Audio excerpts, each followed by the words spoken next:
रसूलुल्लाह सल्लल्लाहु अलैहि वसल्लम के हवाले से एक और हदीस में हज़रत साद बिन वक़ास फरमाते हैं कि अल्लाह के रसूल सल्लल्लाहु अलैहि वसल्लम एक मर्तबा एक मस्जिद के पास से गुजरे, वहाँ पे आप दाखिल हुए, 2 रकात नमाज पढ़ी, हमने भी आपके साथ नमाज पढ़ी। नमाज से फारिग होकर आपने एक लंबी दुआ की, बहुत लंबी दुआ की, और दुआ करने के बाद जब आप फिरे वापस तो आपने हमें ये बतलाया कि मैंने क्या दुआ की। फरमाया, ऐ लोगों, मैंने अपने रब से 3 चीजें मांगी हैं। पहली दुआ, मैंने अपने रब से ये बात मांगी है, दुआ की है, अल्लाह मेरी उम्मत को कहत साली में हलाक न कर, मेरी उम्मत पर कहत साली मुसल्लत न कर देना। ये ना हो कि ऐसी कहत साली आए कि मेरी पूरी की पूरी उम्मत उस कहत में मुब्तला होकर तबाह हो जाए, फना हो जाए। अल्लाह ताला ने मेरी ये दुआ कबूल कर। दूसरी दुआ क्या फरमाई?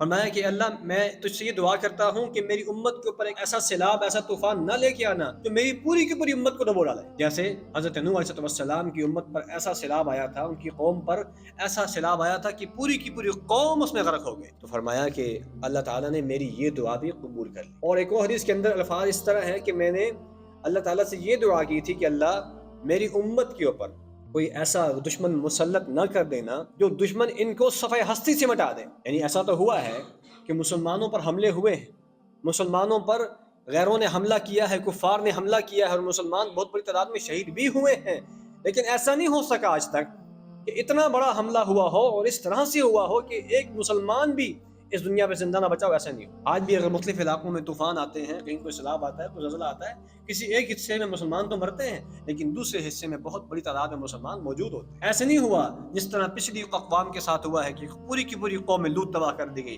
पूरी की पूरी कौम आद तबाह कर दी गई, पूरी की पूरी कौम समूद तबाह कर दी गई, कौम सालेह तबाह, यानी पूरी की पूरी कौमें तबाह हो गई।